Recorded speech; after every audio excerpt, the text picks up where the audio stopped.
eu quero falar um pouco sobre o curso do semestre passado, para falar um pouco sobre o que nós fizemos, né? Eu já comentei um pouco, mas sobre o que nós fizemos, e marcar o esforço de contraposição que vai ser o mote desse semestre, né? De certa maneira, o que nós vamos fazer é desfazer o que foi feito no semestre anterior, né? Ou desfazer o que a experiência política e o pensamento político fez até parte do século XVIII, principalmente no século XVII. Então, o semestre anterior, e vocês podem assistir o semestre anterior no YouTube, não sei se vocês já viram, eu mandei para vocês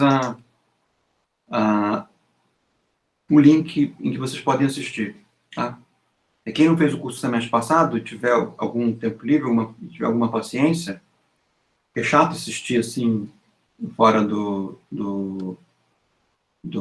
calor, né, da situação.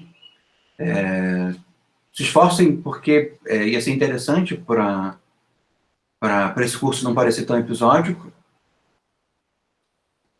Mas o que nós fizemos no semestre passado foi, basicamente, montar, a partir de parcelas, fragmentos do pensamento político moderno, o que poderia se entender como uma ciência experimental da política, ou uma ciência da política. Uma vez que pensar uma ciência da política em bases não experimentais, não faz muito sentido, né?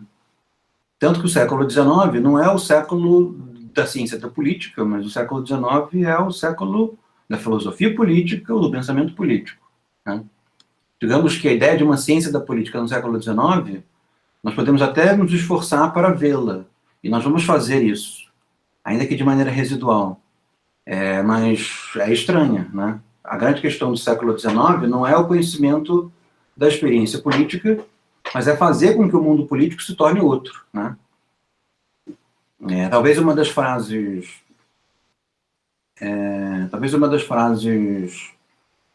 mais fortes para a filosofia da história no século XIX, e que pode servir como uma espécie de preâmbulo do nosso curso, é aquela que se encontra no Rousseau, um dos livros que nós vamos ler, que é o Discurso sobre a Origem da Desigualdade, em que ele diz que cabe pensar contra os fatos, né? Cabe filosofar contra os fatos. E a nossa sensibilidade, ela é de tal maneira colonizada por essa maneira de sentir, que nós sentimos arrepios quando nós escutamos frases dessa natureza. É um pouco como no início do século XX, nós vamos ao Brecht, e o Brecht nos demanda pedir o impossível. Pedir o impossível, segundo o vocabulário do século XVII, do século XIX, nada mais é do que uma quimera, né? Não se pede o impossível. E nós sentimos, como diz o Bertrand Russell, escutando o Wittgenstein, nós sentimos nos ossos que isso é verdade, né? De que nós temos uma obrigação histórica, a nossa obrigação histórica é pedir o impossível, né? É vivermos pelo impossível. Então, essa frase pode servir um pouco como preâmbulo do tipo de sentido que eu quero que vocês tenham consolidado a partir do momento em que esse semestre se encerre. Então, o que nós fizemos no semestre passado foi justamente o oposto, né? Nós procuramos buscar no pensamento político de que maneira se pode consolidar a ideia, a expectativa de uma experiência política, né?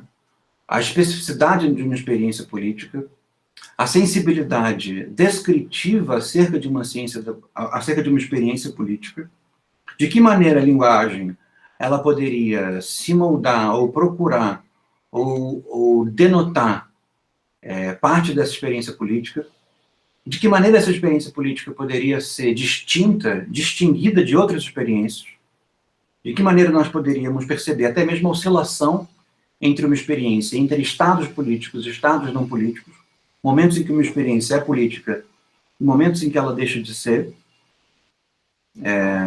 Nós vimos também de que maneira um vocabulário experimental pode ser desenvolvido.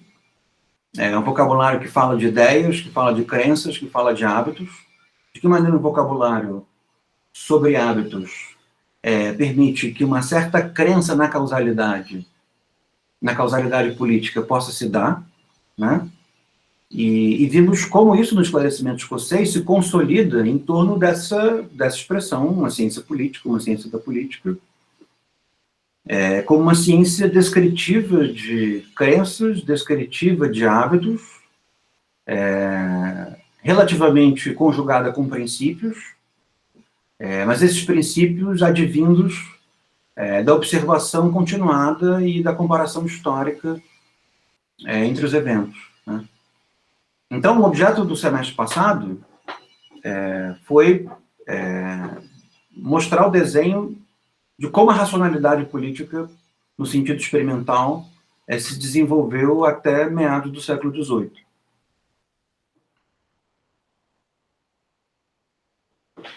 Até nós temos chegado, talvez no momento mais bem acabado da ciência política moderna, que seja o pensamento do David Hume, que é um autor que faz parte desse contexto intelectual do esclarecimento escocês, tá? Junto com outros, como Francis Hutchinson, como Adam Smith, ou mesmo com pensadores que sobrevivem à Revolução Francesa, mas já são idosos, como Edmund Burke, que faz parte do contexto intelectual do esclarecimento escocês, apesar de não ser escocês, ser irlandês, tá? Mas o esclarecimento escocês acaba denominando um conjunto de autores peninsulares, né, da Inglaterra ou próximo à Inglaterra, uma vez que o esclarecimento escocês foi o movimento intelectual, político, moral mais consistente e acaba tendo um poder de atração com autores que não são escoceses, né? Então, o semestre passado serviu de maneira a pensar episódios da história do pensamento moderno, desde Maquiavel até Hume, passando por Lavoisier, passando por Spinoza, de autores que pensam a política sem pensar numa captura completa da política com relação ao Estado, né? Nisso nos apareceu, em alguns momentos, de maneira curiosa, a preocupação de um antropólogo do século XX, o Pierre Clastre, que é um pensador, né, ou era um pensador lavoisiano, e estabelecer um tipo de preocupação para o século XX que é completamente estranha às preocupações do século XX, se não em chaves que não são as do Pierre Clastre, chaves anárquicas ou subversivas, né, anarcocapitalistas, coisas dessa natureza. As preocupações do Clastre são mais próximas a essas preocupações da consolidação da modernidade, que são preocupações em que o sentido da política, ele passa pelo Estado, mas ele não está com o Estado, né? A política é um fenômeno que atravessa o Estado, que tem a ver com a sociedade. Há um curso do Foucault também que remete a um sentido parecido, né? É necessário defender a sociedade, em defesa da sociedade,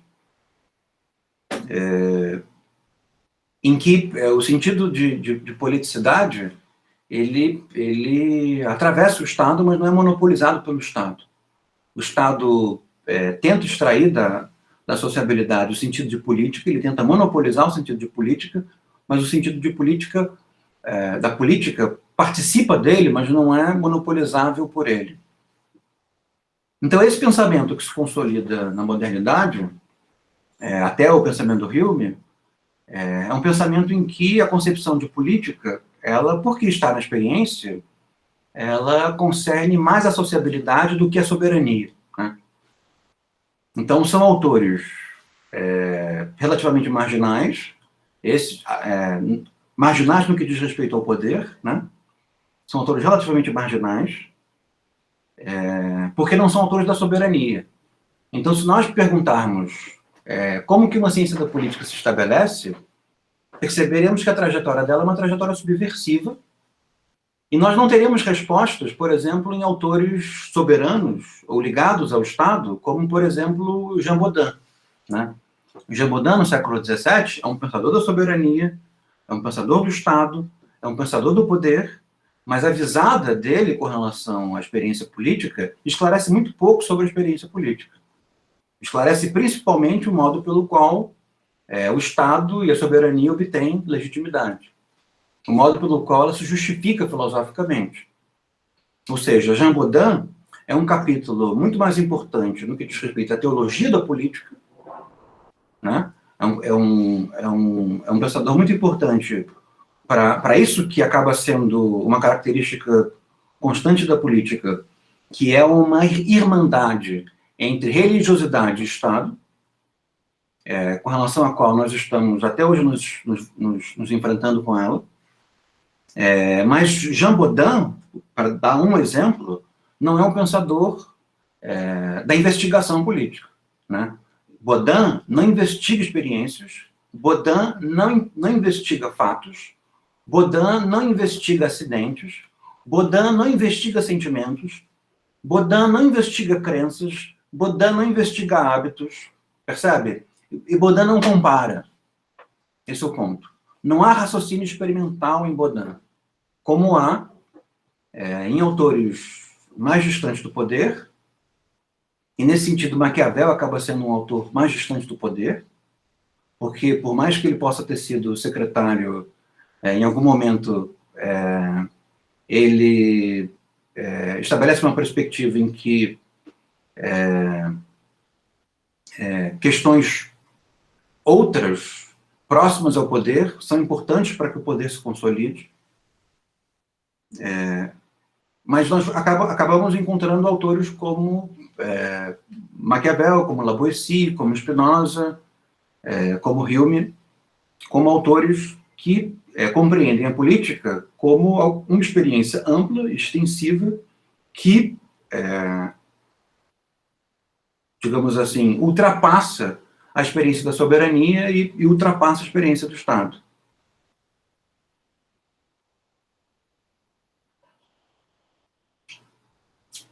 Então, foi nesse sentido que no semestre passado, e eu espero ter sido bem-sucedido nisso, de dar para vocês a percepção do quão subversivo pode ser o pensamento do século XVII e do começo do século XVIII, no que diz respeito às alternativas a sublevar-se contra o poder, sublevar-se contra as regras, desobedecê-las, num certo sentido, né? Quanto que o sentido de desobediência às regras centralizadas, chegando até mesmo ao âmbito da desobediência civil, né? Nos argumentos de Turreau, por exemplo, como eles são tributários, não do pensamento do século XIX, mas tributários do pensamento do século XVII e do pensamento do começo do século XVIII, né? E que a ideia de que se pode transgredir regras no âmbito político, e a ideia de que a possibilidade de transgredir regras no âmbito político é alguma coisa que faz pelo bem da política, essa é uma concepção de mundo que depende de um raciocínio experimental em política.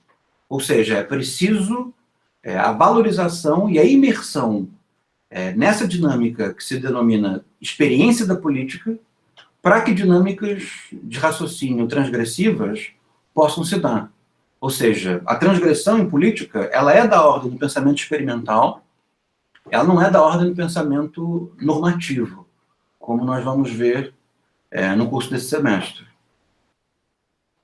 Então, seguindo um pouco uma pequena acusação sofrida por mim no primeiro semestre, o raciocínio experimental em política, ele é heterodoxo, né?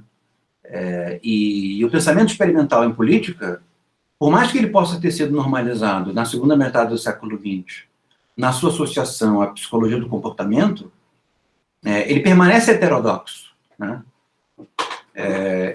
No sentido de que ele não é o poder, ele não é o Estado, ele não é a força, ele é o saber, ele é o conhecimento. ele é a ciência, né? Se nós pensarmos a ciência não como um campo organizado de argumentos de autoridade com relação à sociedade, mas quando nós pensamos a ciência como um âmbito de investigação e comparação que, por vezes, nos prova errados nas nossas expectativas e nos nossos preconceitos, né? A ciência como o âmbito em que, porque nós fomos à experiência, comparamos, investigamos, descrevemos e comparamos coisas, percebemos que as nossas expectativas, os nossos preconceitos estavam errados, né? A ciência como um âmbito de reforma do intelecto e reforma dos sentimentos. Então, nesse sentido, o curso do primeiro semestre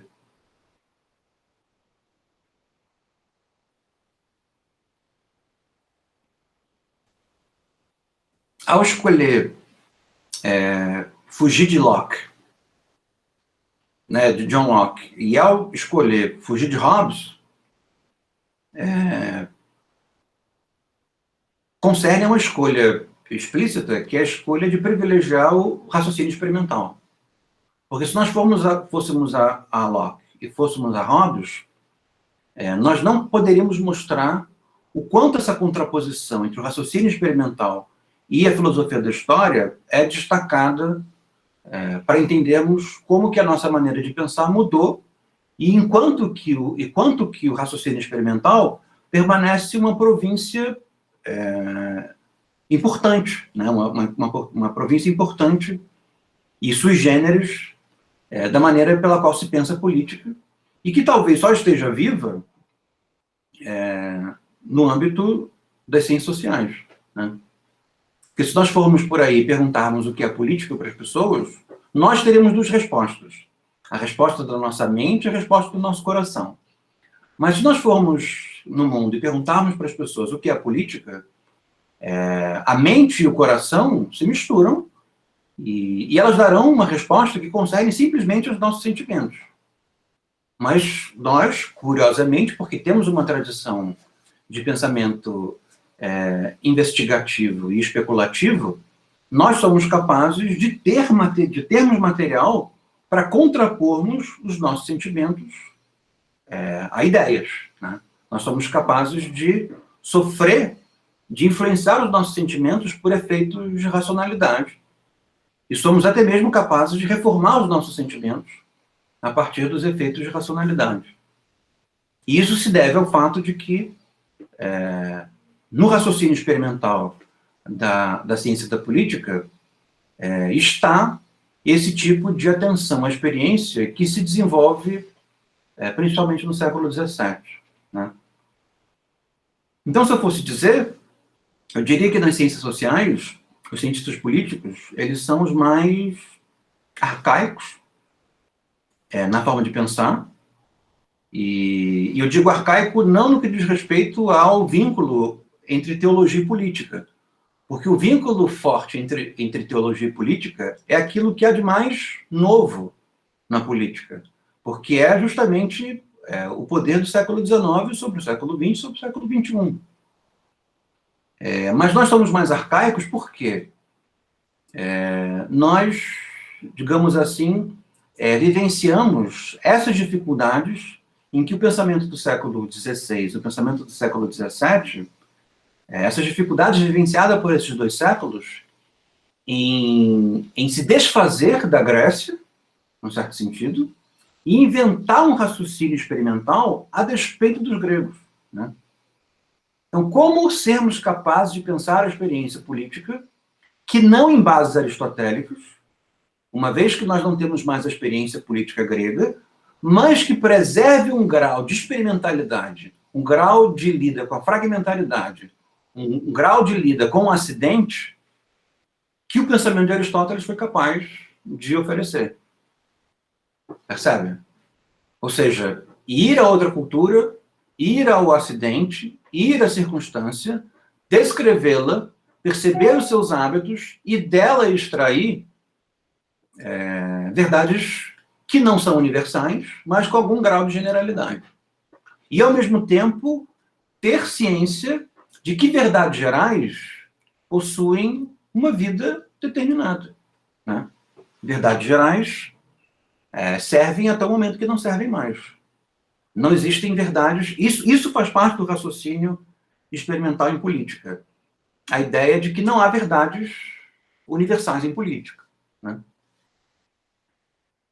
Então, quando nós vamos ao pensamento do século XX, e nós encontramos autoras como a Hannah Arendt se preocupando com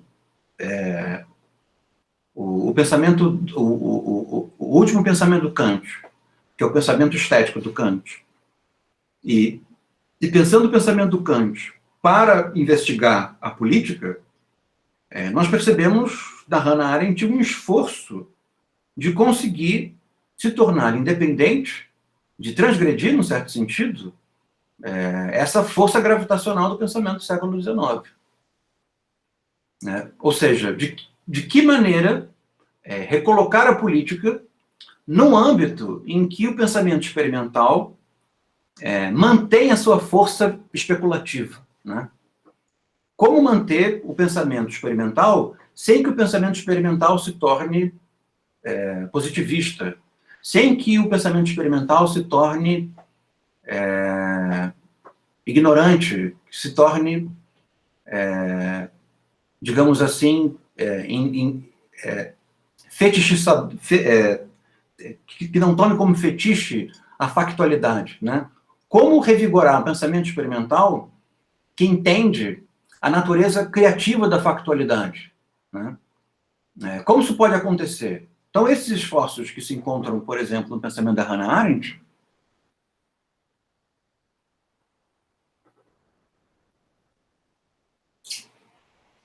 são importantes para que nós entendamos a relevância do século XVII, do início do século XVIII, do esclarecimento escocês, como a província especial do nosso âmbito de conhecimento e, ao mesmo tempo, como âmbito de resistência às dinâmicas exclusivamente normativas do pensamento político, que são muito mais amplos, muito mais reconhecidas do que o âmbito da ciência da política, tá? Da ciência experimental da política. Então, nesse sentido, que aos que não puderam fazer o curso do semestre passado, eu recomendo que assistam essas aulas do semestre passado, que vocês vão poder perceber esse percurso, né? E a gente fez um percurso de análise das obras, de percepção dos textos, a gente discutiu bastante a partir dos textos. Então, eu acho que vocês vão ganhar muito em perceber isso, que é a especialidade, ou a especialidade no sentido de exclusividade, né, da nossa casa, né, de nós enquanto cientistas políticos. O que nos faz cientistas políticos e faz da nossa maneira de pensar alguma coisa relevante, não é que nós pensamos como autores do século XIX. Todo mundo pensa como autor do século XIX. Todo mundo sente como autor do século XIX. A nossa especialidade não está nisso. A nossa especialidade é o fato de que nós nos compomos com o raciocínio experimental do século XVII. Percebe? Quando pouco, nós nos defendemos de uma racionalidade experimental que é um pouco vazia, que é aquela que acha que fatos são iguais a fatos. Mas quando de maneira mais nobre, nós reconhecemos que a racionalidade experimental possui uma natureza especulativa. Ou seja, observação da experiência e imaginação, observação da experiência e invenção são caminhos indissociáveis, né? Estão sempre juntos. Então, investigar o mundo é inventar o mundo, né? Mas esse descolamento entre investigação do mundo e invenção do mundo, tal como o século XIX fez, essa é a dinâmica mais comum de lida com a política, e essa lida mais comum não precisa da gente. Não precisa de cientistas políticos, né? Essa lida mais comum, ela está em todos os âmbitos. Ela está na literatura, ela está na sociologia, ela está na geografia, ela está no serviço social, ela está em todos os lugares, né? A única coisa que nós somos os guardiões, por assim dizer, é do raciocínio experimental. Então, se por um lado o curso do primeiro semestre foi um curso marcado por uma certa heterodoxia, o curso do segundo semestre acaba abandonando essa heterodoxia e ele se torna um curso um pouco mais mainstream. Em que sentido? Em que, para entender o século XIX, não há propriamente discussão acerca de quem nós temos que ler, né? Se para entender o século XVII a gente pode ficar entre Locke e Spinoza, Locke sendo o autor de Estado e Spinoza subversivo, se nós podemos ficar no século XVII entre Hobbes e Lavoisier, Hobbes sendo o policial, né?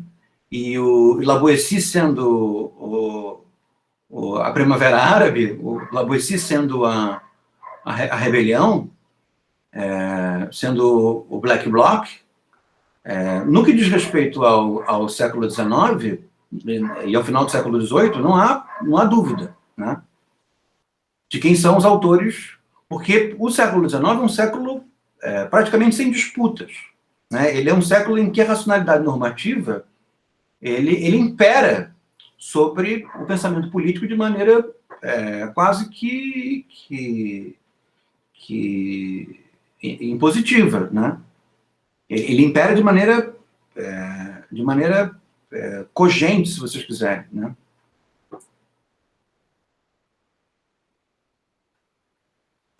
Quais são as trocas que se pode fazer no século XIX? O Hegel ou Marx, ou Kant ou Hegel, ou Kant ou Rousseau. Mas Rousseau, Kant, Hegel e Marx podem ter algumas divergências, mas eles pensam de uma maneira assemelhada, esse é o ponto. Eles fazem parte de uma maneira de pensar que se repete, esse é o ponto, tá? E evidentemente que nós podemos levar o nosso Kant e o nosso Hegel, o nosso Marx não, mas a gente pode levar o nosso Rousseau, o nosso Kant e o nosso Hegel à direita ou à esquerda. Percebem? E não só no nosso esforço de interpretação, quanto na nossa leitura da bibliografia. Porque há kantianos de direita, kantianos de esquerda, há hegelianos de direita, hegelianos de esquerda, tão importantes quanto. Há russonianos de direita, russonianos de esquerda. Percebe? Ou seja, independentemente da sua cor ideológica, esses são os autores com os quais você precisa lidar para entender o que significa pensamento político no século XIX. Não há bem alternativas. Eu, como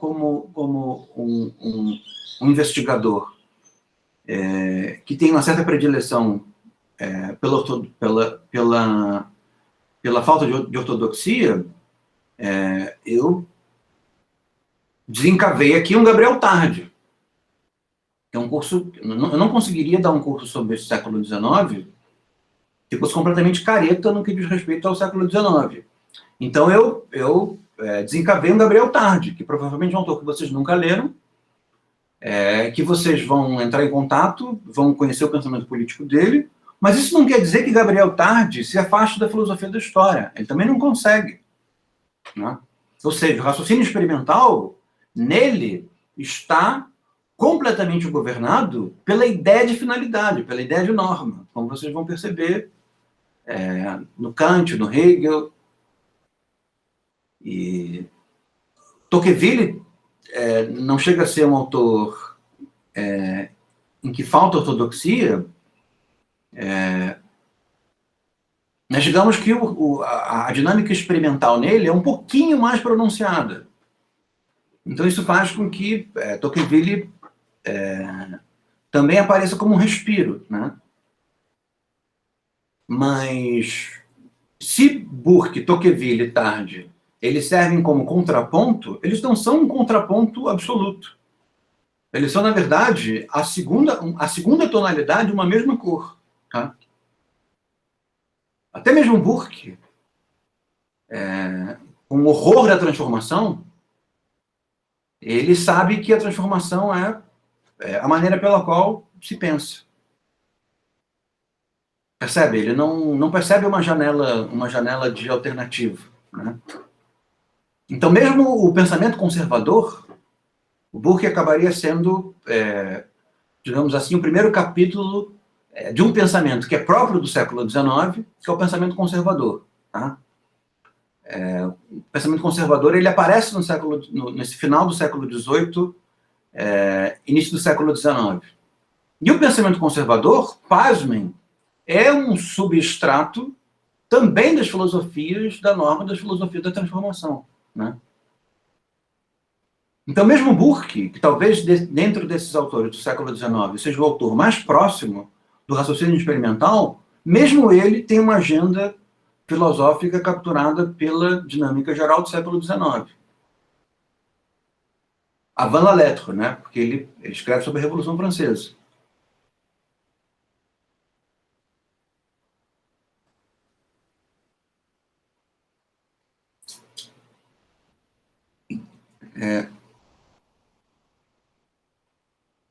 Então, essa vai ser a nossa ordem de leitura.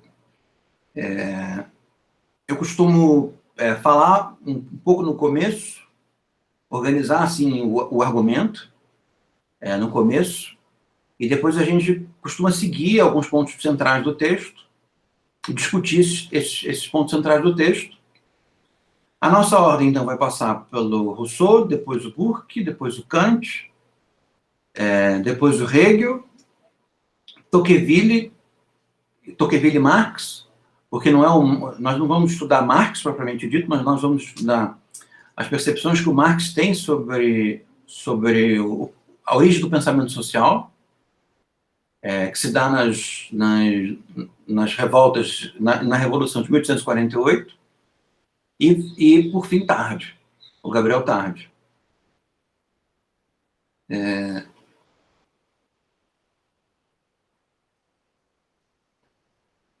Esse é o desenho do curso. Eu acho que é exequível, né? Nós devemos ter mais ou menos uns 12 ou 13 encontros, então acho que é relativamente exequível. Pode perguntar aí. Pô, Kirali, na verdade, até uma dúvida que na verdade, tem sido um pouco importante para mim, para minha pesquisa, queria saber até um pouco de você sobre se você acha que na verdade, essa sistematização de um pensamento que, que vai para uma ortodoxia de como se tratar o político, que tem dificultado, por exemplo, a análise da crise da política, né, hoje em dia, né, de se pensar formas talvez não fora da legalidade, mas fora de um pensamento normativo, né, porque porque existe muito uma literatura do consenso, né, na política. E aí, quando eu paro para pensar nos nossos autores do semestre passado e como eles tratam a experiência política de uma forma ampla e difundida na sociedade para além das instituições formais, e como isso meio que vira do avesso quando a soberania é o ponto principal, né? Soberania centralizada e legitimada, me parece que a gente tem uma dificuldade em tratar com os acidentes, né? Por exemplo, não sei, é uma coisa que eu pensei, por exemplo, no episódio da reeleição para o Senado e para o Congresso, né? De como eles queriam alterar a lei no momento ali, para talvez o Rodrigo Maia e o Alcolumbre conseguissem se reeleger, levando em consideração o contexto, né, de como eles servem de alguma forma de contrapeso ao executivo, e como que assim a oposição ela fez questão da legalidade, né, em um certo sentido, tipo, nós não podemos ir além do que a lei prescreve, né, sendo que essa barreira ela é muito mais nublada do que a gente pensa, né? É o lance que eu falei, né, de encarar, que você me deu um toque, né, que eu falei, né, de encarar a ação política como um espaço de deliberação não violenta, sendo que é violenta, né, de diversas formas, né, em diversos matizes.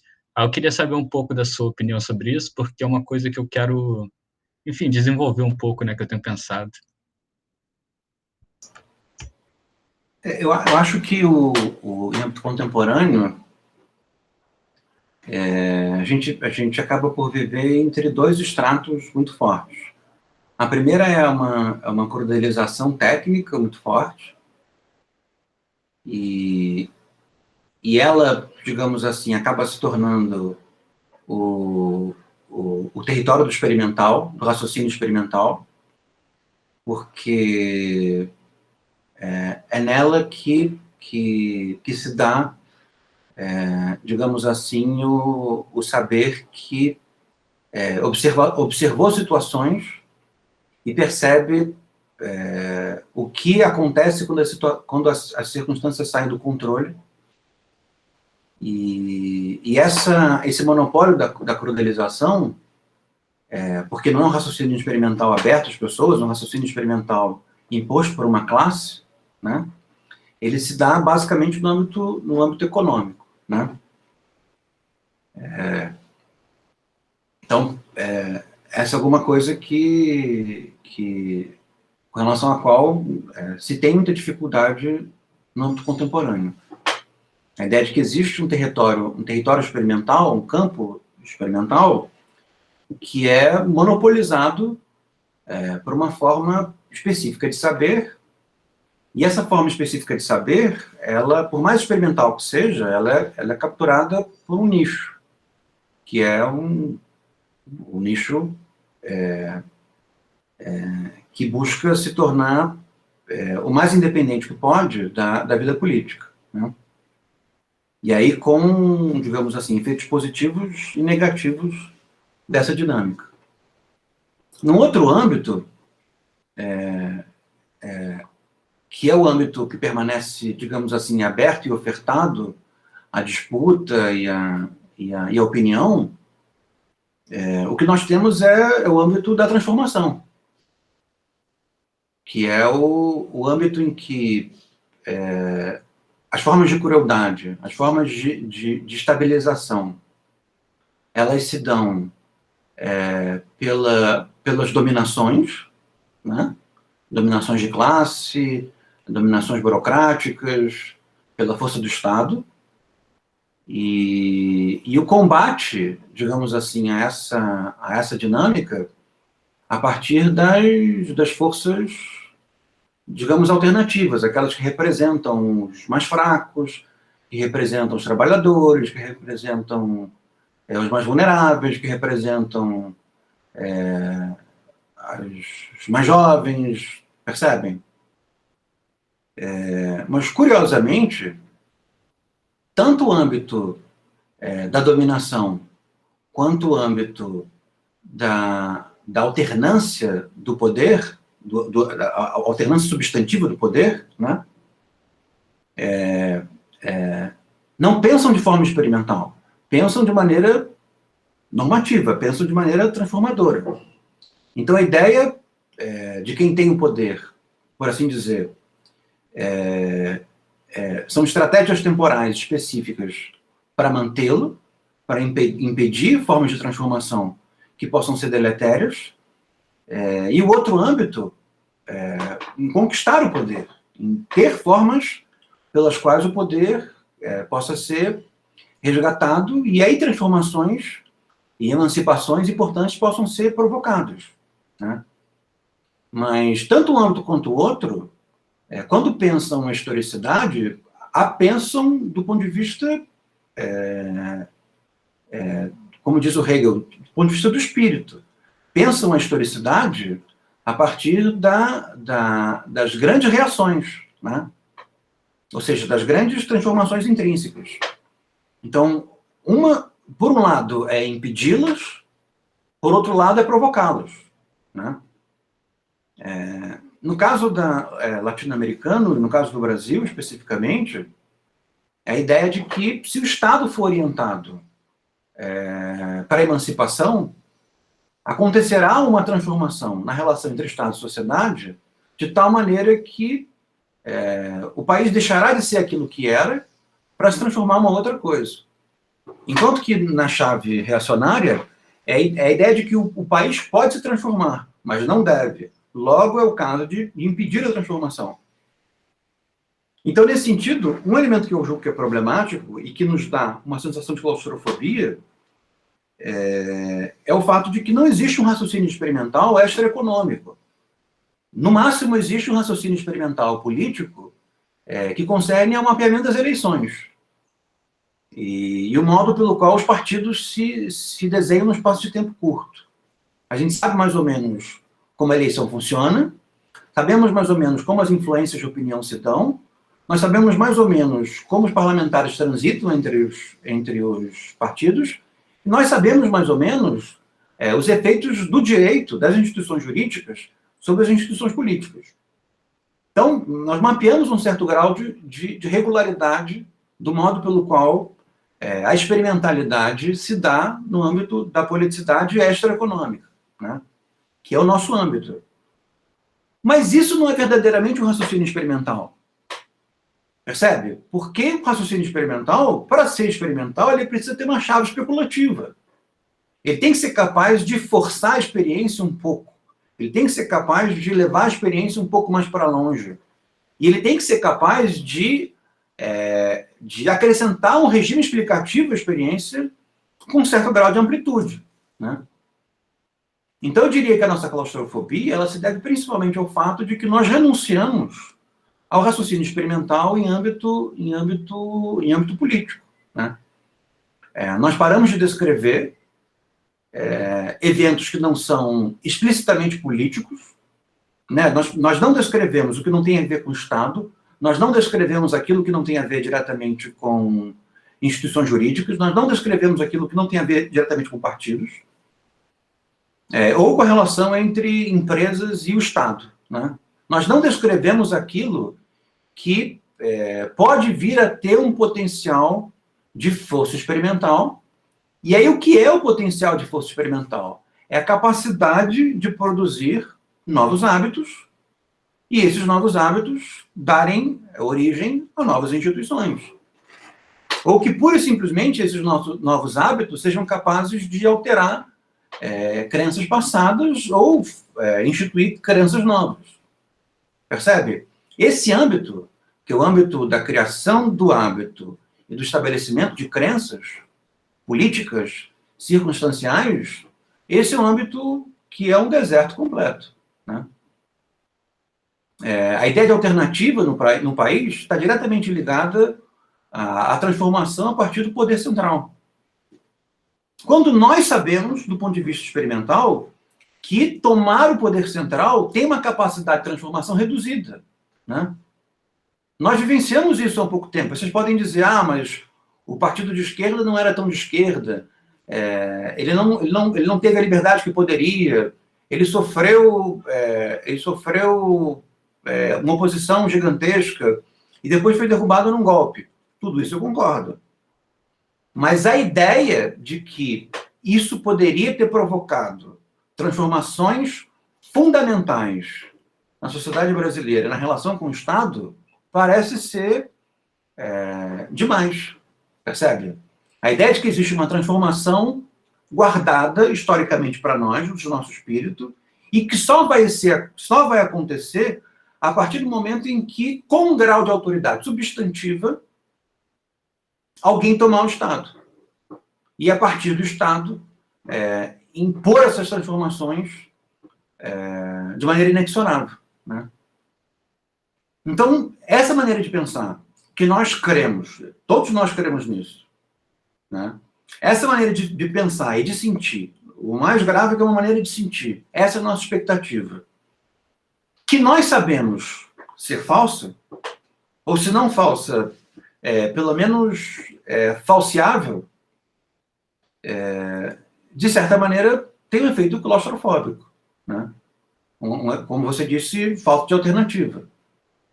Porque aquilo que nós sentimos como única alternativa, nós sabemos que não é uma alternativa tão boa assim.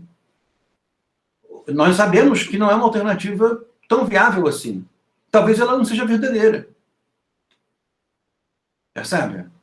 Então, esse âmbito, digamos assim, de escala média, em que a especulação inventa hábitos e age sobre crenças, esse é um âmbito que a imaginação político-experimental completamente desconhece. O único âmbito que mais ou menos explora de maneira ridícula esse âmbito, e essa captura é uma captura claramente nefasta para o âmbito contemporâneo, é o tal do âmbito da inovação. Né? Startups, fintechs, não sei nem como é que fala, empresas júniores. Isso é o que há em âmbito experimental, especulativo, no cenário contemporâneo no nosso país. É nisso que nós reduzimos. Experimentalidade para nós é a natura. Né? É fazer um acordo com os índios e comprar umas frutinhas e aí faz um projeto social ali. Percebe? O nosso âmbito de imaginação especulativa no âmbito experimental se dá nisso. Né? E essa é uma captura que a política sofreu e que nós não temos imaginação desenvolvida para sermos capazes de competir. Né? Esse é talvez o nosso drama. Uhum. Nós sabemos que, de certa maneira, nós sabemos que precisamos de imaginação experimental, mas nós sentimos que só temos a transformação a partir do Estado para oferecer. E, ainda assim, nós não queremos... uma vez que nós somos educados e investigamos sobre isso, nós sabemos que nós temos razão para não crer completamente nisso.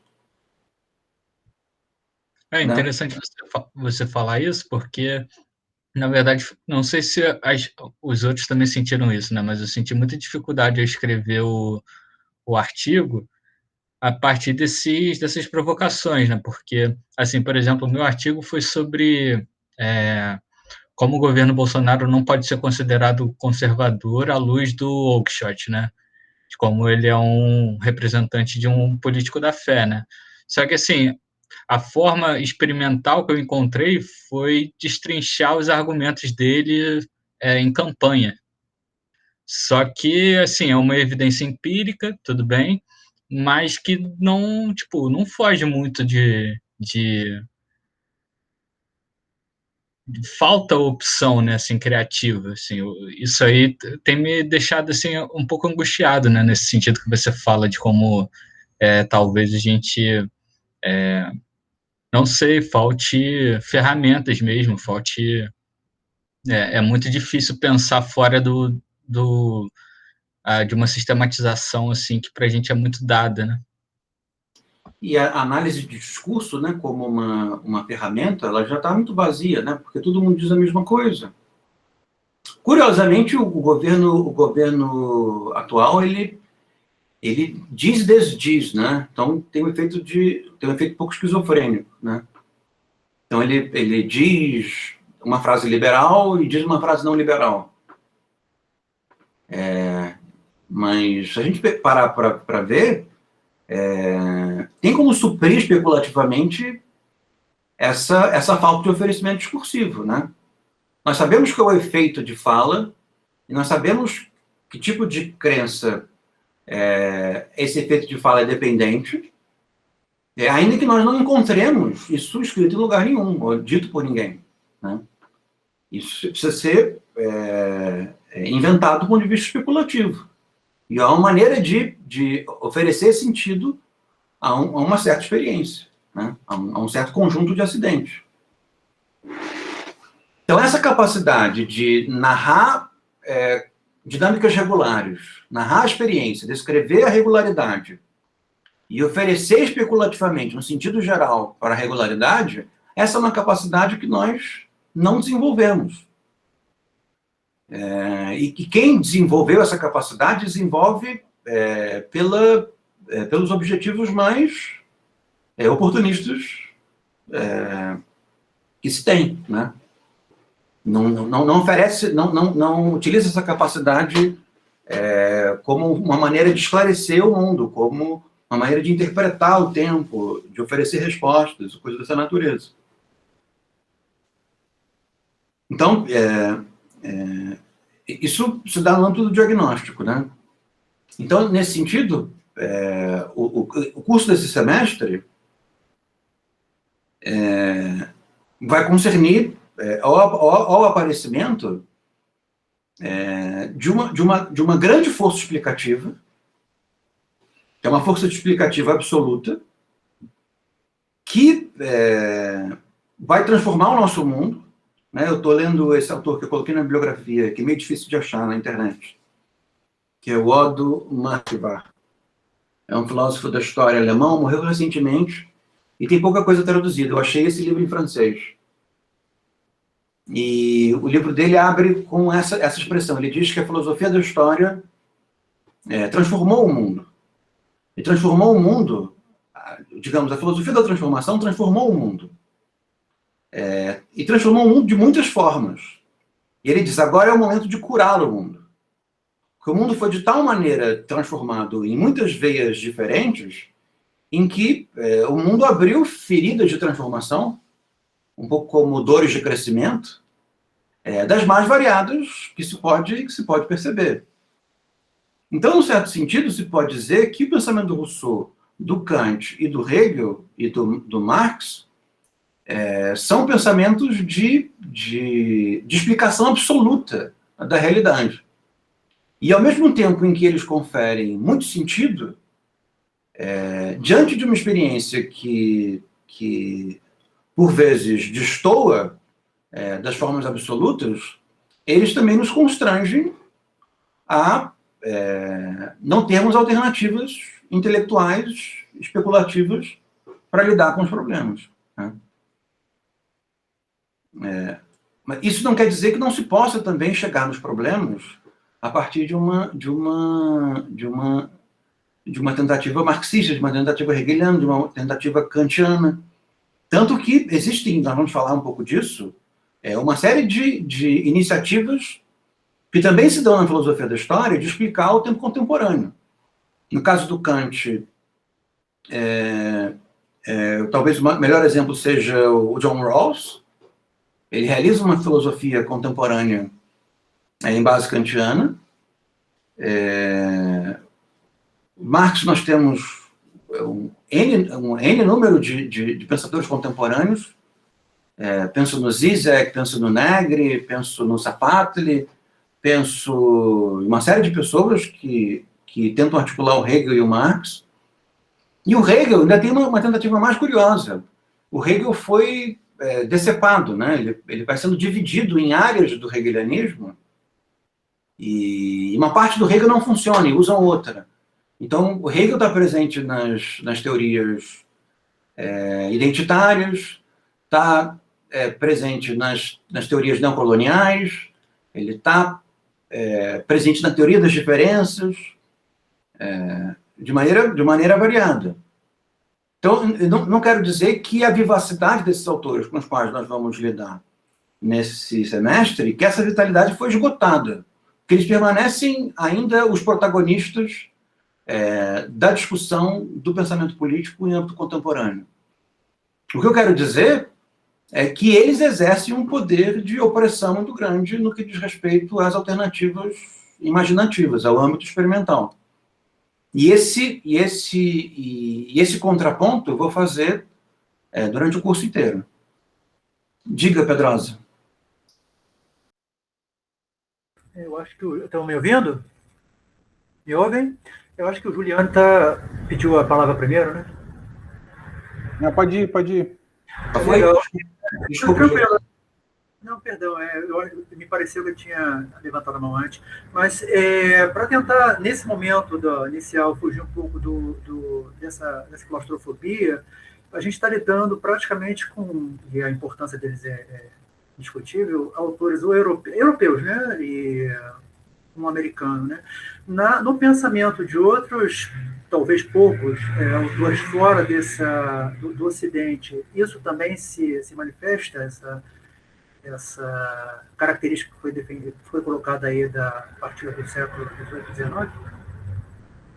Vou botar José de Alencar aqui na questão econômica no Brasil e outros, América Latina, ou, enfim, só para poder conhecer um pouco. Os autores do século XIX no Brasil, Eu acho que eles são muito dependentes. E o século XIX ainda tem que no Brasil tem uma complicação maior, né? Porque esses autores do século XIX são autores de primeira grandeza.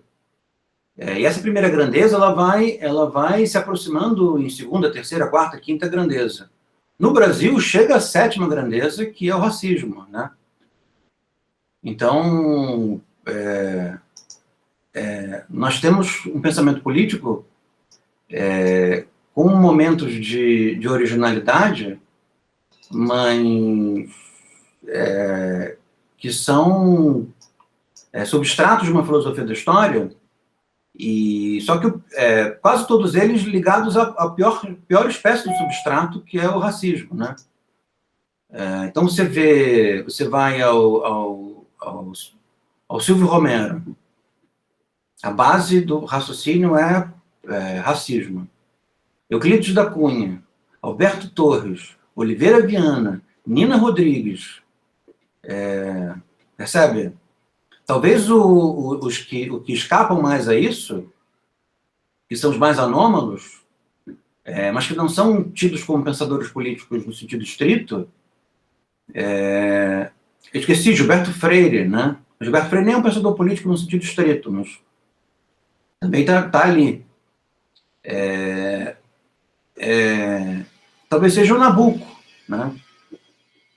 Talvez Joaquim Nabuco tenha um raciocínio de interpretação experimental da política brasileira mais próprio, mas ele é uma andorinha, né?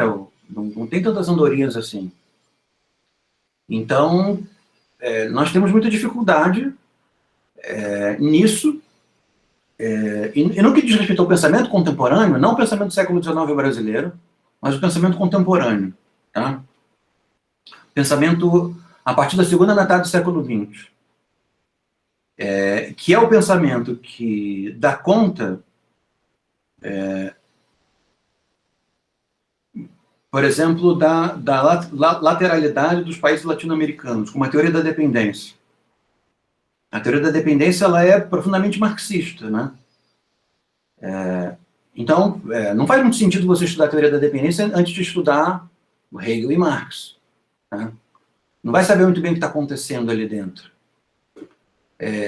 E no que diz respeito aos pensadores, digamos assim, mais transgressivos, que assumem um raciocínio experimental mais declarado, que acabam sendo os autores franceses da segunda metade do século XX,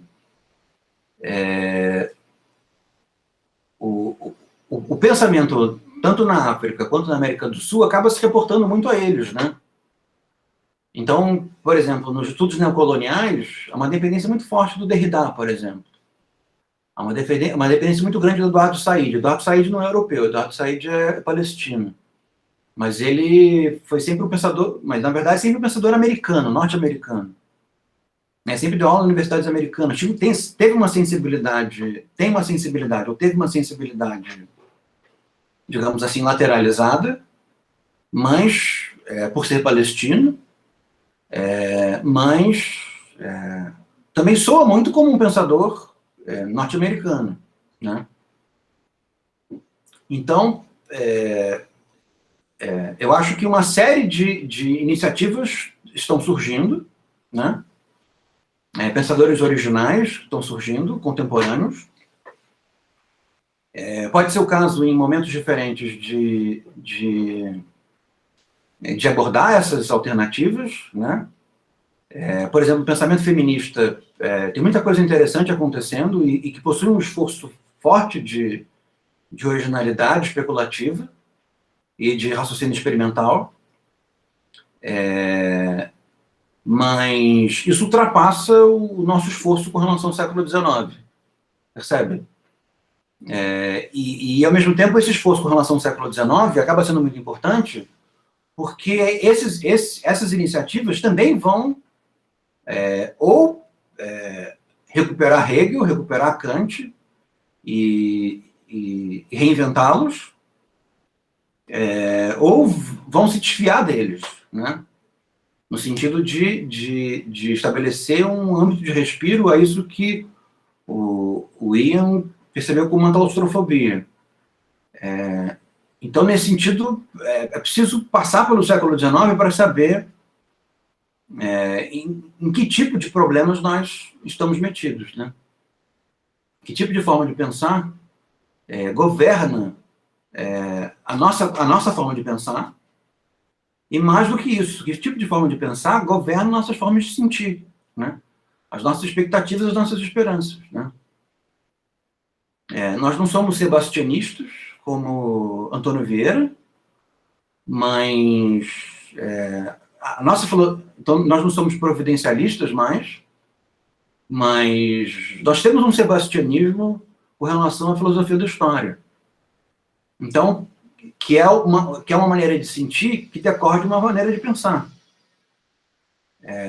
Ou uma maneira de pensar que decorre de uma maneira de sentir. Mas nós temos essa expectativa, né? Fortemente. E provavelmente nada vai de maneira imediata, tirar a expectativa de nós. Mas, pelo menos o esforço intelectual de escapar desse círculo vicioso, pelo menos o esforço intelectual nós temos que fazer, né?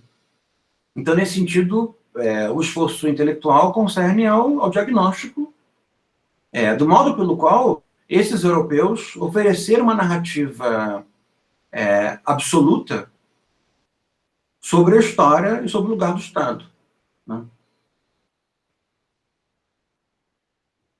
O Juliano queria perguntar também?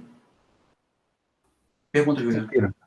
Então, vou aproveitar, já que você retomou esse conteúdo, né, da Teoria Política 1, e aí falando dessa experiência, né, do racionalismo experimental, que aí você coloca como uma experiência assim, depositada naquele período, né, que vai até o século XVIII, os autores que a gente estudou e tudo mais.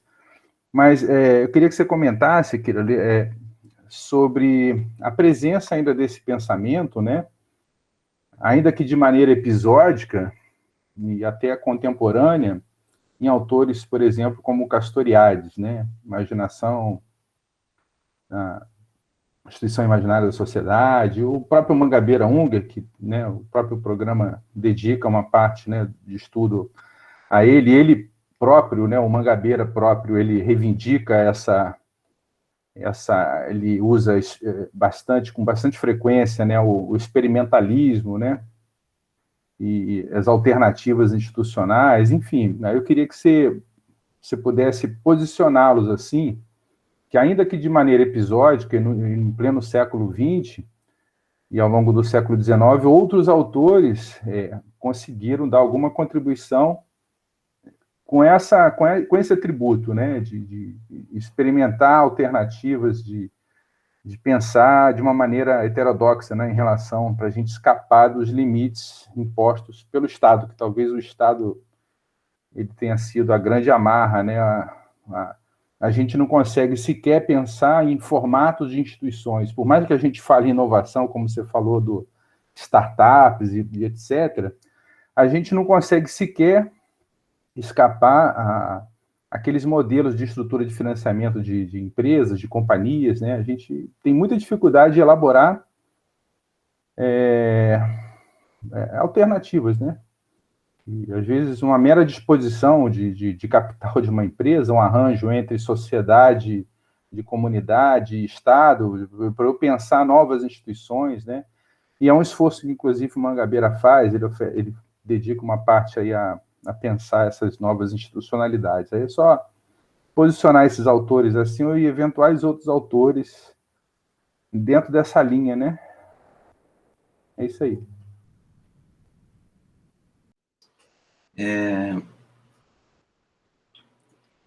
Eu acho que o pensamento francês da segunda metade do século XX ele é rico em uma série de autores diferentes, né? Que são autores muito pouco lidos na política, ainda que sejam pensadores políticos, e ainda que tem uma forma de pensar, digamos assim, empirista, né? Uma forma experimental, eles acabam sendo muito pouco lidos por nós, cientistas políticos. E o Castoriadis, eu acho que entra nessa clivagem, né? Ele é grego, mas a trajetória intelectual dele se dá quase toda na França, e eu acho que ele se inscreve nessa vocação, que é uma vocação especulativa muito forte, e que gerou uma literatura gigantesca em estudos contemporâneos dos mais variados tipos, criando as frentes mais variadas também, as frentes mais diferentes, como as políticas da diferença e questões variadas. Então, eu diria que o impacto, né, do Deleuze, do Foucault, do Derrida, do Blanchot, do Castoriadis é gigantesco. E acho que uma chave de pesquisa em torno do Castoriadis, ela é bem interessante, porque talvez desses ele seja o menos explorado, e desses, talvez ele seja o que tem uma teoria da instituição, nesse sentido alargado de instituição, mais forte, né, mais interessante. E aí eu me remeteria a um autor que faz uma teoria da instituição, pelo menos de forma incipiente, e que, de certa maneira, é uma influência forte para o Castoriadis, que é o Maurice Merleau-Ponty. Escreva o nome dele aqui. O que teve influência na educação, né? O Merleau-Ponty. Eu não sei. Mas o Merleau-Ponty tem um texto sobre a instituição que tem um impacto forte sobre o Castoriadis.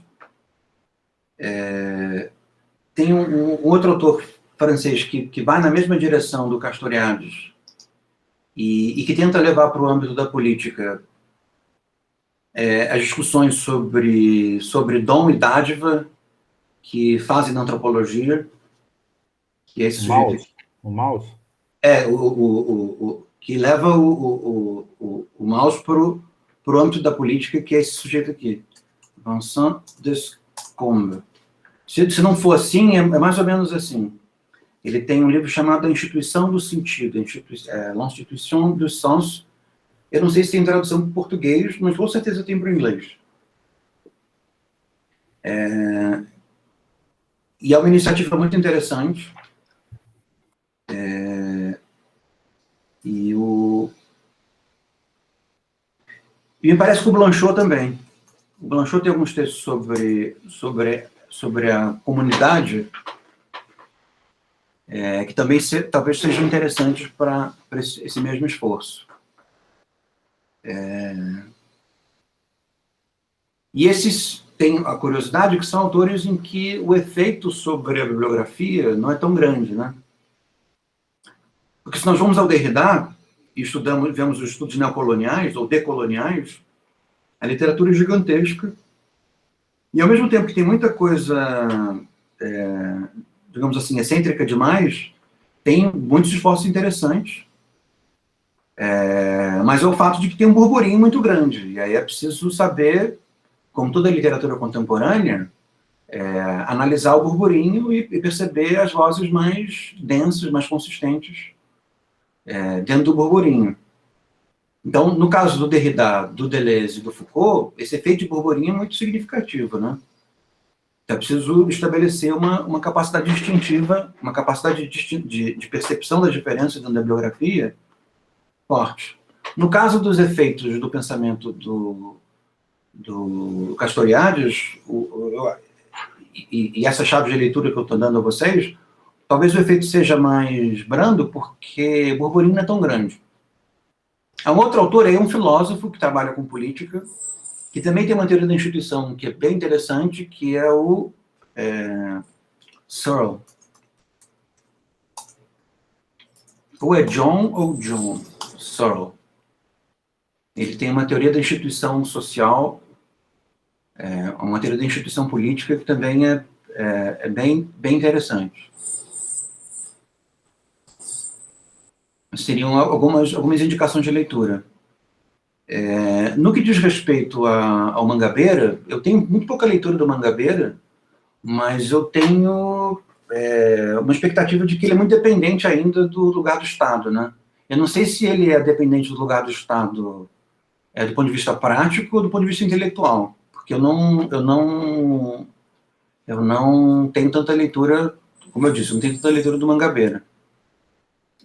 Mas do ponto de vista pragmático, me parece que as apostas dele no lugar do Estado como o lugar da transformação, pelo menos do ponto de vista pragmático, é muito forte, né? A minha experiência enquanto leitor da opinião pública é sempre o Mangabeira fazendo concessões de natureza ideológica em função de algum tipo de função pública a partir da qual ele crê que possa ter um efeito mais significativo a partir das coisas que ele acredita, né? Então, por exemplo, no governo Lula, por exemplo, no estado do Rio de Janeiro, teve um momento em que o Witzel chamou o Mangabeira para uma espécie de secretariado, o Mangabeira deu algumas entrevistas acreditando na capacidade do estado do Rio de Janeiro de se reinventar e de se transformar. Então, eu leio o Mangabeira na chave de um grande neo-hegeliano, de um hegeliano de centro, digamos assim. Mas eu não estou dizendo que eu sei do que eu estou falando, tá? Estou falando de orelhada, porque eu não tenho leitura do Mangabeira, e eu sei que sempre pode existir uma clivagem entre as opções públicas que um pensador faz e a maneira como ele pensa, como ele escreve, né? Então eu leria um pouco mais nessa chave. Que a ideia de alternativa para ele está muito ligada com a detenção do poder e a capacidade de transformação que o Estado tem, uma capacidade de transformação que apenas o Estado tem em função do lugar que o Estado ocupa no espírito. E aí esse vocabulário vai ficar um pouco mais claro quando nós formos ler um pouco do Hegel, tá? Então, nesse sentido, eu vejo o Mangabeira como um neo-hegeliano ainda, muito embora eu possa estar plenamente equivocado, porque eu tenho pouca leitura, eu tenho uma percepção mais da função pública dele nos debates, tá? Mas eu acho que pelas indicações de contemporâneos, eu já te dei um bocado de sarna para você se coçar, porque esses autores são bem interessantes e eu acho que você vai descobrir. Evidentemente que eles não têm o peso dessa bibliografia que nós vamos enfrentar nesse semestre, mas são iniciativas muito interessantes. Eu acho que nesse momento, né, sobretudo no momento que a gente vive, aí, sendo um momento de transição ou não, eu acho que abrir espaço para a gente refletir em cima de autores que pensam o experimentalismo, né? É quase que um dever cívico nosso, né? Como analista político, como gestor ou como cidadão, a gente exigir que isso seja até oferecido como uma possibilidade política, né, concreta. Ou seja, assim, eu tenho a obrigação, dever de pensar a alternativa, porque o que nos trouxe até aqui não está funcionando, né? Por razões básicas como essa, né? Então, eu acho legal, assim, até se debruçar mais sobre esses autores. E engraçado, curioso é que eles são muito pouco explorados, né? O próprio Castoriadis, né, é muito pouco explorado, né? Eu fiquei surpreso quando você citou Castoriadis, porque ele realmente é muito pouco lido, principalmente na política. E curiosamente, na segunda metade do século XX, existia uma clivagem no pensamento político, que começa a chamar de ciência política, basicamente, o pensamento americano, norte-americano, ligado ao David Easton, que é um pensador comportamentalista importante na ciência política norte-americana, e depois com relação à teoria democrática, né? E no Brasil, esse, no fim, não quem trabalha com teoria, mas quem trabalha com instituições, acaba se tornando, digamos assim, afeito a um raciocínio experimental, mas é um raciocínio experimental endereçado, né? Que não é experiência propriamente dita. É a experiência de certas instituições. É a experiência de certas certas dinâmicas de previsibilidade do comportamento eleitoral. No máximo, da previsibilidade da emissão da vontade em determinadas situações controladas, né? Como, por exemplo, as pesquisas de mercado e coisas dessa natureza. Então,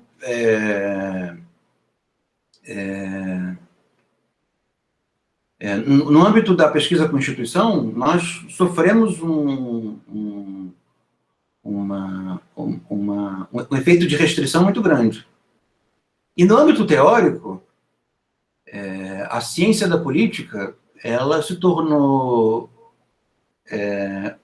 prioritariamente histórica, né? Ela se tornou prioritariamente, digamos assim, investigadora das especificidades contextuais dos momentos em que autores diferentes pensaram, né? Então, do ponto de vista teórico, a ideia de que a teoria ela tem uma natureza especulativa e ela ajuda a resolver problemas contemporâneos e problemas autocriados, né, por vezes, isso ficou bastante abandonado, né? E eu acho que isso explica, de certa maneira, o fato de por que a ciência política se afastou do pensamento francês da segunda metade do século XX, que é o mais heterodoxo, né? O que se preocupou com a política o tempo inteiro, que teve uma preocupação experimental com a política muito forte, né? Teve uma preocupação emancipatória, por vezes com equívocos, né? Mas uma preocupação emancipatória no que diz respeito ao efeito da destruição de algumas instituições. Então, não a emancipação no sentido espiritual, mas o efeito de emancipação do desaparecimento de algumas instituições, como, por exemplo, o caso do pensamento do Foucault com relação aos presídios e aos manicômios, que é alguma coisa que nunca se tinha feito antes, né? Porque, por essa narrativa da filosofia da história, nós nos emancipamos pelo crescimento das instituições do Estado. Nós não nos emancipamos pela destruição. Percebe? E isso é alguma coisa que o mundo contemporâneo começou a perceber, que, por vezes, se eu me livro de uma instituição, o efeito emancipador é muito maior do que o aumento da instituição, né? É alguma coisa curiosa se pensar. Eu penso muito essa chave nos problemas de natureza com relação à penitenciária, né? Que é uma chave que o Foucault acabou abrindo, né? Uma chave de leitura que o Foucault acabou originando.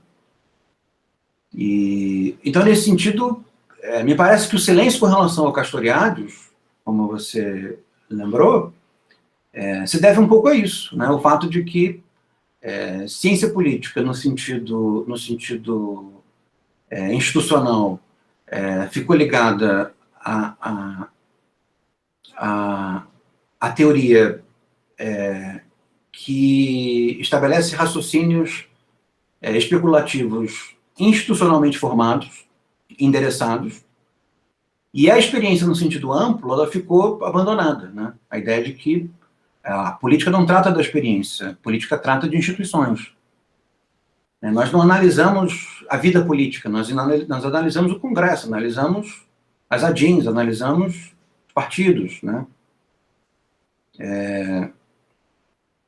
Então, eu acho que, para nós, né, falando da gente, nós acabamos por sofrer um efeito de constrição criativa muito forte, né? Então, nesse sentido, eu concordo com você de que pensar alternativas, pensar especulativamente é imperioso, né? Como você diz, é um dever, mas... E nesse sentido que eu acho que esse curso pode ser interessante, porque talvez pensar, digamos assim, a especificidade da alternativa ligada à experiência, né? Ou a especificidade da alternativa ligada à nossa expectativa comum de que o efeito de transformação se deva exclusivamente pela ação do poder, do Estado, né? Então, com isso eu não quero dar a sugerir que eu julgue que a especulação não deva passar pelo Estado, né? Ou que o Estado deva ser diminuído, ou que o Estado não seja importante, nem nada do gênero. Mas com isso eu tendo a sugerir que a dinâmica investigativa e a dinâmica especulativa ela tem que ser capaz de inventar para além do Estado. Acho que ela precisa contar com o Estado, mas a ideia de que ela se impõe a partir do Estado e de que ela obtenha o seu sentido a partir do Estado, eu acho que é o tipo de vínculo de dependência que o século XIX nos impõe, né? E que para nós, um pouco como eu respondi a pergunta do Ian, exerce um efeito de claustrofobia clara, porque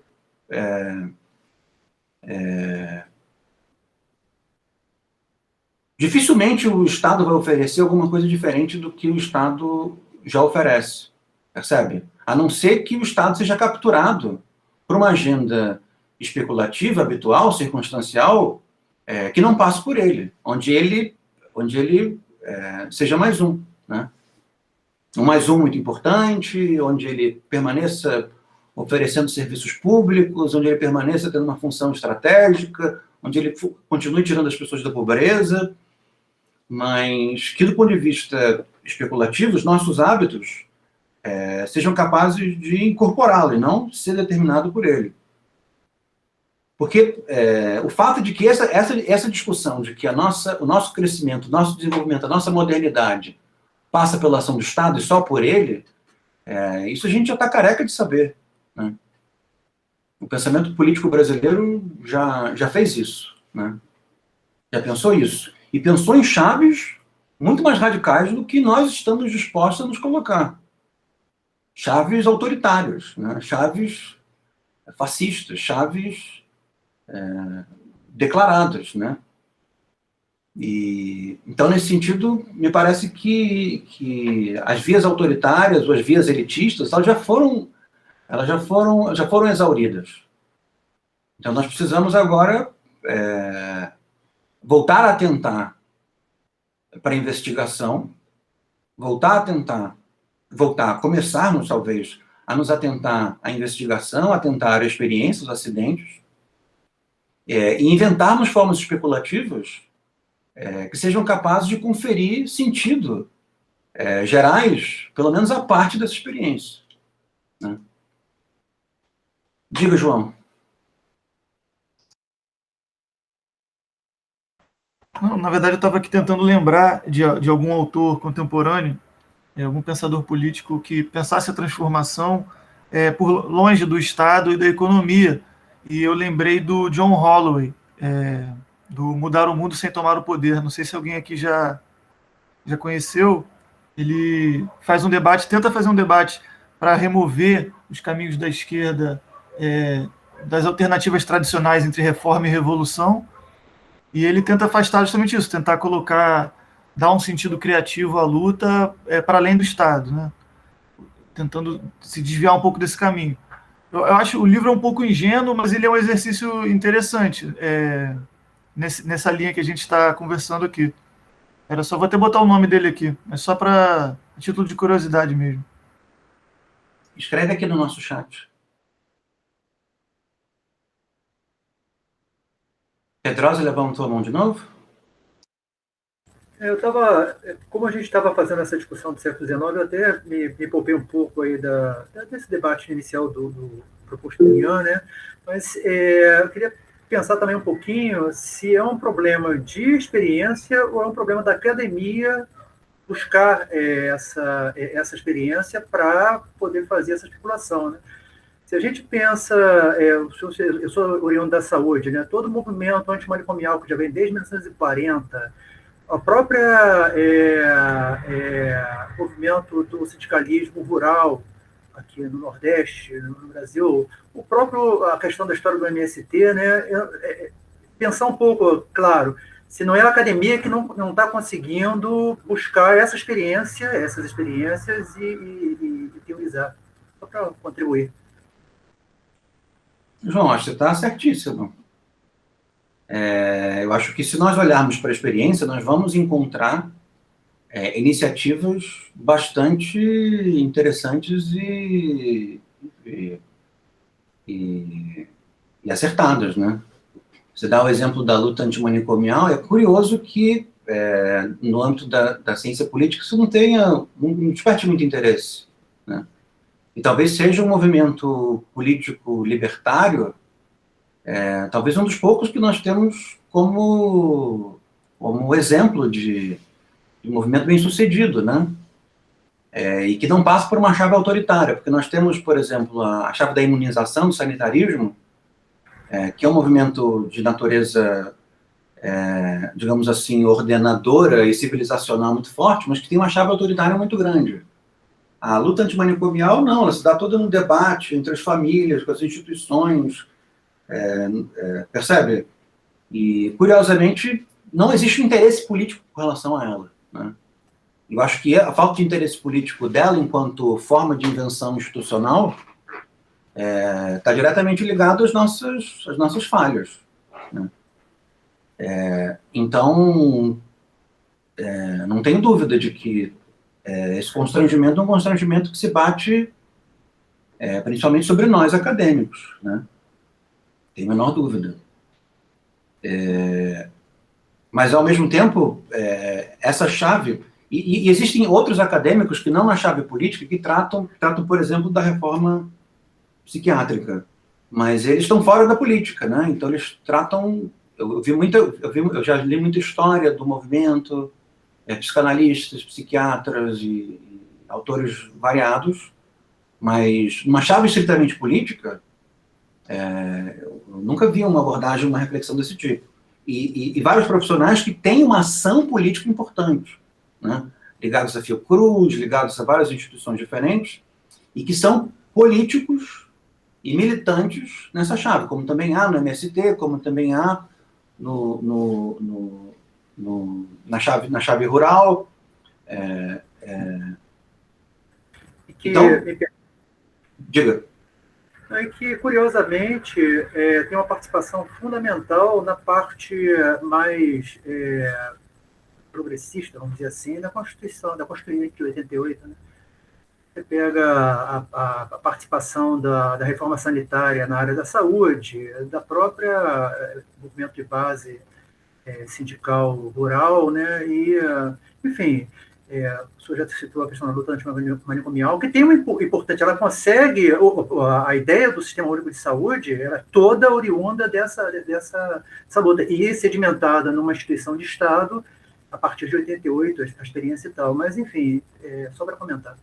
Então, na verdade, eu estou simplesmente reconhecendo que o seu exemplo é muito bom, principalmente porque é um exemplo em que a narrativa sobre a experiência cria uma saída de invenção institucional, como o Juliano estava se referindo, em que o Estado não impõe, ele recebe, né?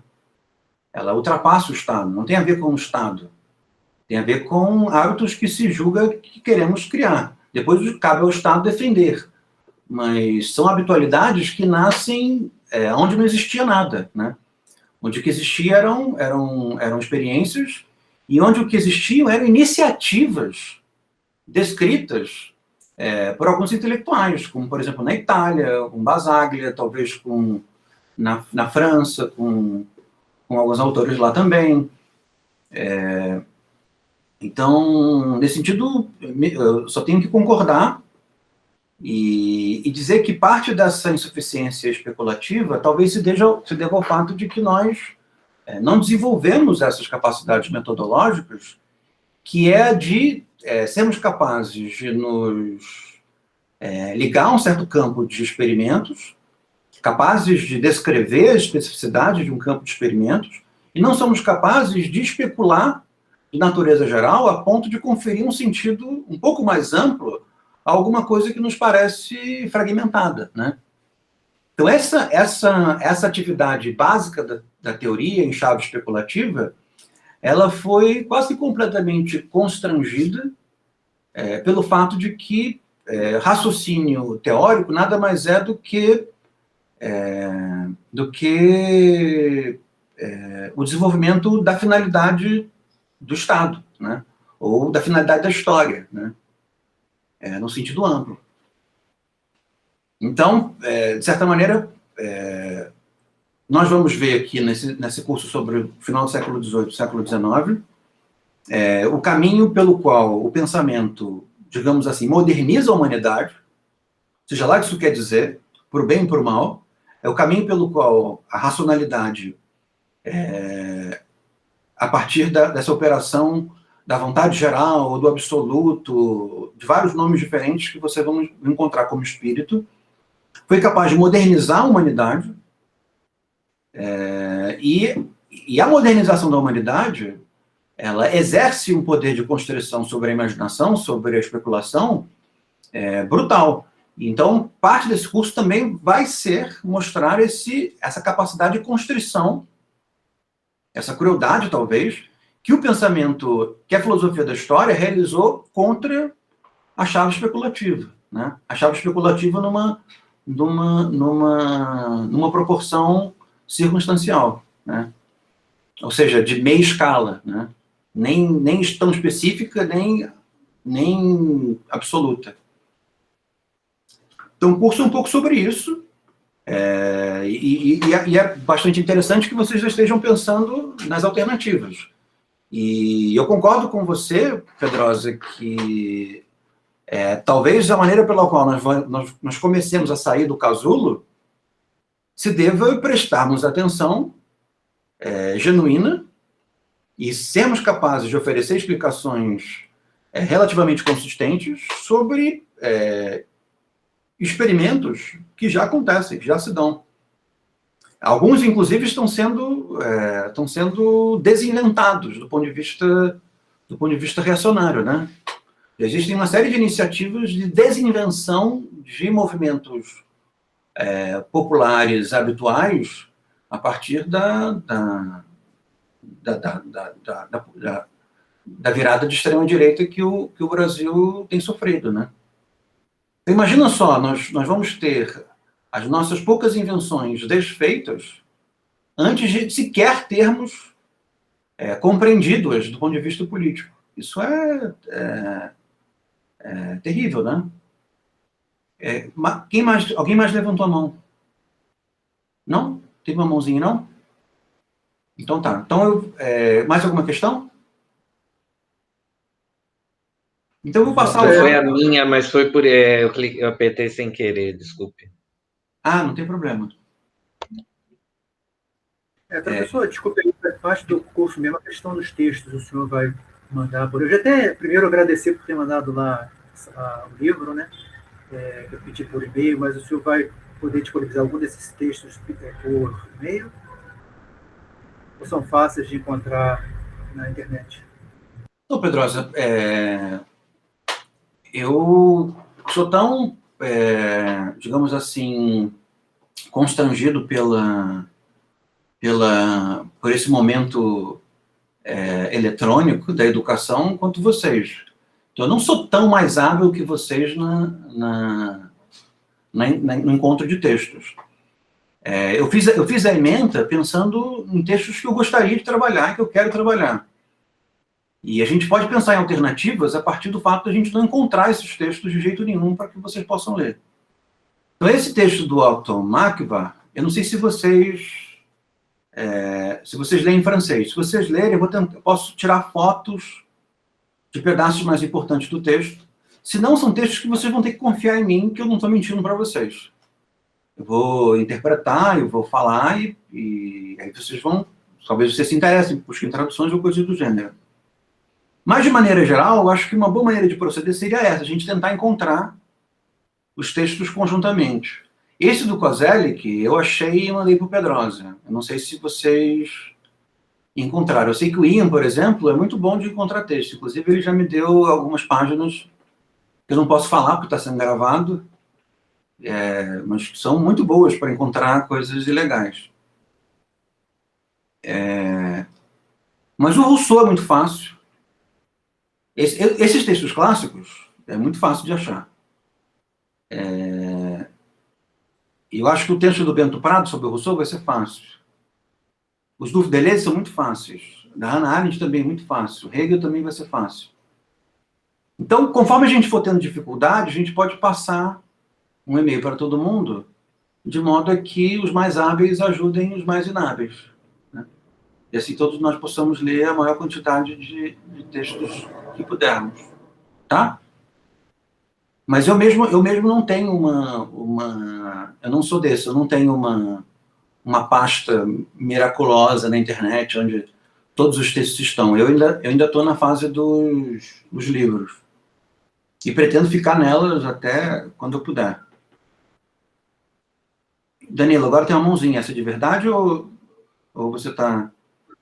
Não, agora é de verdade. Não, que é uma dúvida que eu tenho com relação às leituras de cada aula que você passou, imagino que dividido por aula, né?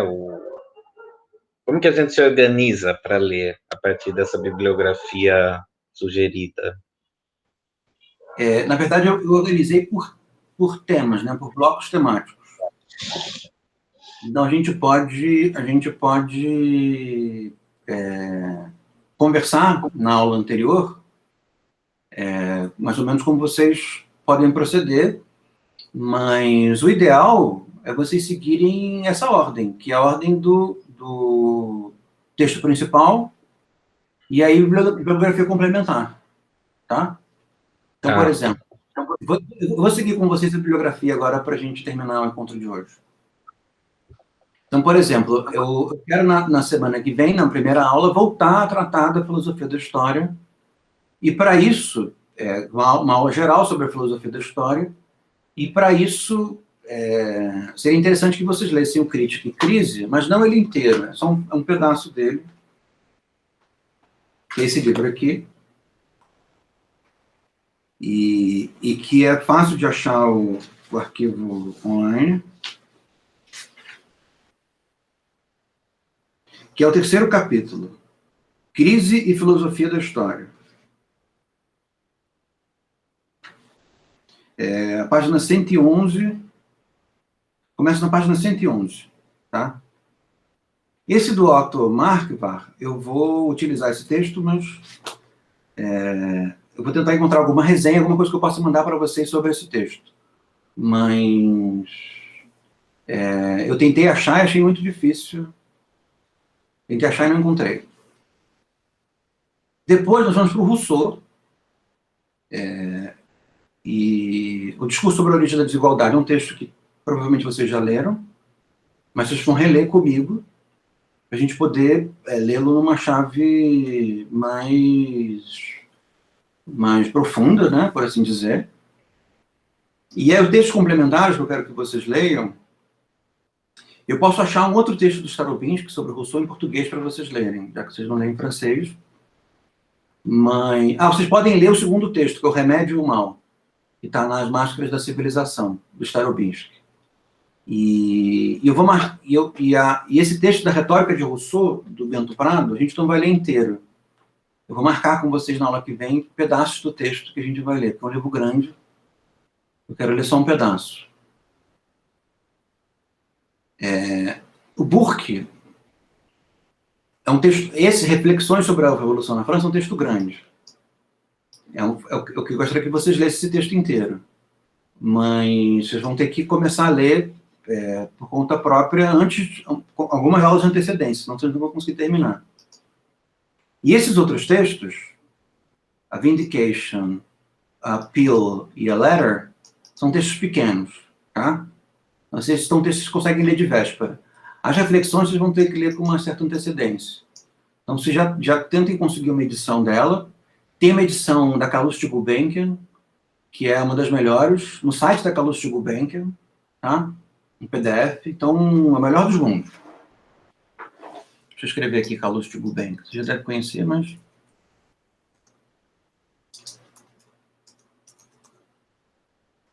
Mas qual que está disponível lá? As reflexões sobre a Revolução na França. Está no site da Calux.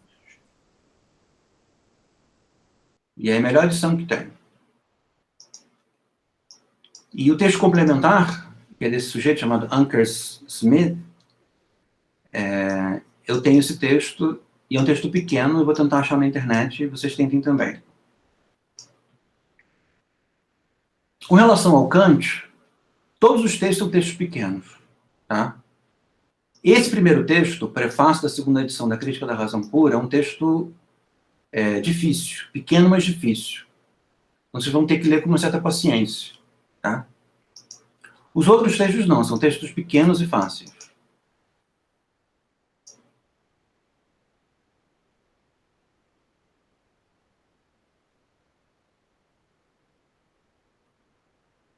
São textos... Só o prefácio que é um texto um pouco mais espinhoso. E os textos da Deleuze são pequenos também. São dois, um é um texto, o outro é um livrinho. Então, vocês também não precisam se assustar. E esse livro da Hannah Arendt é um texto médio. Vamos tentar achar, porque é importante também que a gente comece a ler um pouco antes. No caso do Hegel, o Hegel é um pensador muito difícil, ao mesmo tempo muito importante. Tá? Não existe modernidade política sem o Hegel. E, curiosamente, os pensadores contemporâneos mais originais são hegelianos. Pense no caso do Brasil, o Safatli, o Zizek, na minha acepção, o Mangabeira,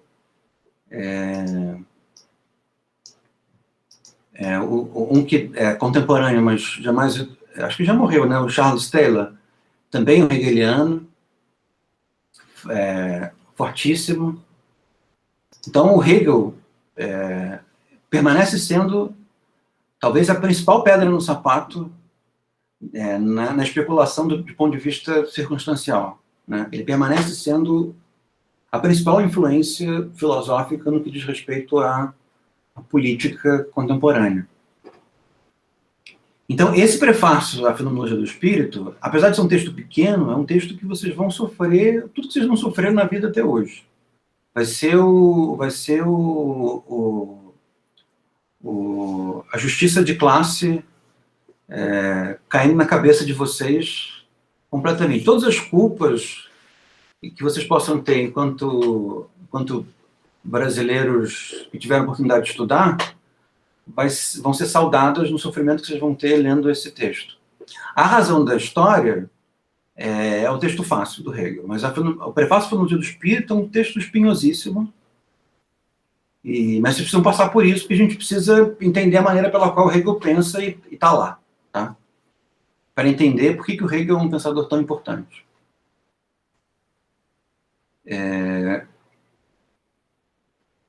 O Tocqueville, as lembranças são um texto médio e facílimo de ler, que são as anotações do Tocqueville durante a revolta de 1848. Tá? A mesma coisa, o 18 Brumário do Marx. É um texto facílimo de ler e gostoso de ler. O Antigo Regime e a Revolução é um texto um pouco maior, mas também fácil. E eu não quero que vocês leiam Democracia na América, mas vocês vão ler a introdução, que é um texto pequenininho, logo no começo. E o Tarde, provavelmente nós vamos ficar só com esses dois primeiros, que é Monodologia e Sociologia, e a Opinião e as Massas, que são textos de complexidade média e também fáceis de encontrar na internet. É capaz, eu acho que eu tenho, inclusive, já o PDF desses dois textos. Então, para a aula que vem, eu vou deixar vocês com duas tarefas. A primeira é a leitura do Koselleck.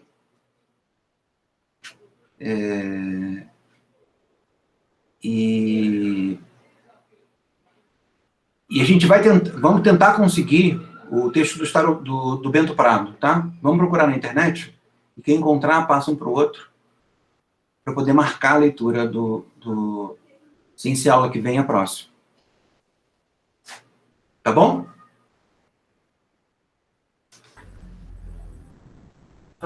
Professor, a próxima aula é segunda-feira de carnaval, não é isso? Não vai ter.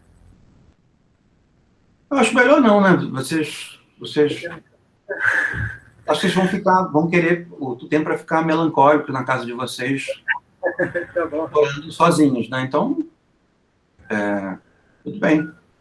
A gente se encontra essa próxima. Vou botar o Hegel em dia aí segunda-feira, né? Pronto, olha, uma ótima leitura de carnaval. Professor, quanto a meio de comunicação, tem um grupo de WhatsApp? Vai ser só através do e-mail? Como é que tá? Eu não sei, porque eu não estava na primeira aula quando eu recebi o link. Vocês podem me escrever por e-mail e eu acho que eu mandei para vocês um e-mail com o e-mail de todo mundo, não mandei? Todo mundo copiado? Então, vocês podem replicar, tá?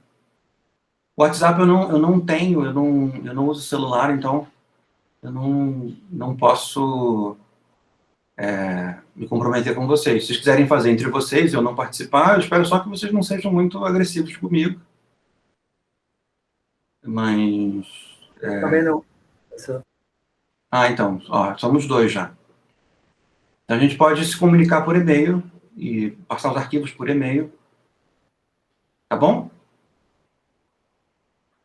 Então tá, gente. Acho que foi uma boa primeira aula, uma boa primeira conversa. Então, leiam o Koselleck, e já que vai ter um feriado, comecem já a ler o Rousseau, e vamos tentar encontrar o Bento Prado e passar um para os outros. Tá? Então tá bom. Gente, foi um prazer conhecê-los. Espero que tenhamos um bom semestre e boas leituras. Valeu, gente. Boa tarde. Boa tarde aí. Até a próxima, hein? Falou, pessoal. Tchau. Valeu.